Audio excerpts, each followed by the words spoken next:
வணக்க மக்களை, சற்று முன் வெளியான செய்தி ஒன்று வெளியாகியுள்ளது. ஓபிஎஸ்க்காக களமிறங்கும் அண்ணாமலையாம். டெல்லியை நோக்கிய மாஸ்டர் பிளான். இபிஎஸ் நைனானுக்கு காத்திருக்கும் அதிர்ச்சி. வாங்க வீடியோவை முழுமையாக காண்க. அதாவது பன்னீர்செல்வத்தை உசாதனப்படுத்திய பாஜக அதிமுக கலற்றிவிட்டதால் வரவுள்ள சட்டமன்ற தேர்தலில் 86 தொகுதியில் வரை தேசிய ஜனநாயக கூட்டணிக்கு பாதிப்பு ஏற்படக்கூடும் என அரசியல் விமர்சனங்களாம் தெரிவித்து குறித்து ஏற்கனவே செய்தி ஒன்று வெளியாகிறதாம். மேலும் பன்னீர்செல்வம் அதிமுக பொதுச் எடப்பாடி பழனிசாமியால் தான் வஞ்சிக்கப்பட்டதால் அவர் சார்ந்த சமூகத்தினை கருதுகின்றனர். அதற்கு ஏற்றாறுபோலதான் தென் மாவட்டங்களில் சுற்றுப்பயணத்தில் ஈடுபட்டு வரும் எடப்பாடி பழனிசாமிக்கு எதிராக கருப்பு பொடி காட்டி வருவதாகவும் போஸ்டர் ஒட்டுவது என ஓபிஎஸ் சார்ந்த சமூகத்தினரெல்லாம் கடும் எதிர்ப்பும் தெரிவித்து வந்த நிலையில்தான் இதே நிலை நீடித்தால் கூட்டணிக்குள் நல்லது கிடையாது என்றும் சமீபத்தில் நெல்லையில் எடப்பாடி பழனிசாமிக்கு விருந்து வைத்த போது கூட நைனா நாகேந்திரனும் எடப்பாடி பழனிசாமியும் எடுத்து சொன்ன தகவலையெல்லாம் வெளியானது. இடையேதான் பாஜக கூட்டணிக்குள் ஓபிஎஸ் திரும்பவும் கொண்டு வர டெல்லியில் அமித்ஷா பிரதமர் வரைக்கும் அழுத்தம் காட்டியுள்ளார். அண்ணாமலை அழுத்தம் கொடுப்பதில் தகவலாக வெளியாகியுள்ளதாம். அதாவது தமிழ்நாடு பாஜக நைனா நாகேந்திரன் கோஷ்டி அண்ணாமலை கோஷ்டின்னு ரெண்டா பிரிஞ்சிருக்கும். இது பல நிகழ்ச்சியில் கூட வெளிச்சமாக இருக்கிற நிலையில்தான் இபிஎஸ் ஓபிஎஸ் அவர்களும் திரும்பவும் பாஜக கூட்டணிக்குள் கொண்டு வர நைனாருக்கு எதிராகத்தான் அண்ணாமலை அவர்கள் டெல்லியில் தன்னோட முழு பலத்தையும் காட்ட துவங்கியிருப்பதாக அரசியல் வட்டாரங்களே பெரும் அதிர்ச்சியும் ஏற்படுத்தியுள்ளதா. ஜெயலலிதா காலத்தில் கூட நைனாரோட செல்வாக்கு ஓபிஎஸ் குறைஞ்சாயிருக்கு போச்சு உண்டு.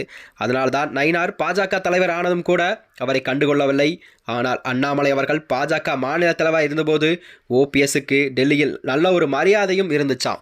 நாடாளுமன்ற தேர்தலில் கூட பிரச்சாரத்தில் தேர்தல் முடிஞ்சதும் அப்புறம் அதிமுக தலைமை மாறுமுன்னு ஓபிஎஸ் மனசுல வச்சு ராமநாதபுரத்தில் பிரச்சாரம் செஞ்சாரு. அண்ணாமலை ஓபிஎஸ் அண்ணாமலை என்று சொன்னாலும் கூட அப்படியே கேட்டு நடக்கக்கூடியவர் தான். தனக்காக கூட நின்ற ஓபிஎஸ்ஐ திரும்பவும் பாஜகவில் கூட்டணிக்குள் கொண்டு வர டெல்லியில் வேலையை பார்த்து இருக்கிறார் அண்ணாமலை அவர்கள். மேலும் ஓபிஎஸ் கூட இருக்கிற வைத்தியலிங்கம் எம்எல்ஏ பாஜக கூட்டணியில் தான் இருக்கணும்னு ஓபிஎஸ்க்கு பிரஷர் போடுறாராம். அதனால் தான் திமுகவில் சேரப்போவதாக வரும் செய்தியெல்லாம் உண்மையில்லை என்று முதலமைச்சரை விசாரிக்கத்தான் போனேன். ஓபிஎஸ் அறிக்கை விட்டிருக்காங்க. பிரதமரே ஓபிஎஸ்ஐ பார்ப்பதற்கு அப்பாயின்மெண்ட் கொடுப்பிருப்பாங்க. அது கிடைச்சா ஓபிஎஸ் மறுபடியும் பாஜக பக்கம் தன்னுடைய கூட்டணியில் இணைக்க அதிக வாய்ப்பு இருப்பதாகவும் அண்ணாமலை அவர்கள் தெரிவித்திருந்தாராம். பன்னீர்செல்வத்தை உசாரிப்படுத்திய பாஜக அதிமுக கலட்டிவிட்டதால் வரவுள்ள சட்டமன்ற தேர்தலில் 86 தொகுதிகள் வரை தேசிய ஜனநாயக கூட்டணிக்கு கண்டிப்பாக பாதிப்புகள் ஏற்படக்கூடும் என்று அரசியல் விமர்சனங்களாம் தெரிவித்து வருகிறதாம். மட்டுமின்றி ஏற்கனவே செய்தி வெளியிட்ட போது கூட பன்னீர்செல்வம் அதிமுக பொதுச்செயலாளர் எடப்பாடி பழனிசாமியால் தான் வஞ்சிக்கப்பட்டதால் அவர் சார்ந்த சமூகத்தை எல்லாம் கருதுகிறது.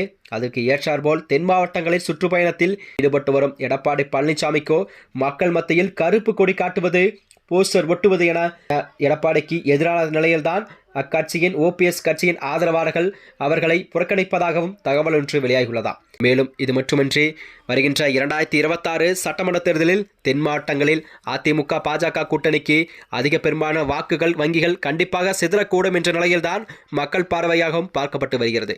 மேலும் இதுபோன்ற வீடியோக்களை தெரிந்து கொள்ள நமது சேனலை மறக்காம சப்ஸ்கிரைப் செய்து கொள்ளவும். நன்றி, வணக்கம்.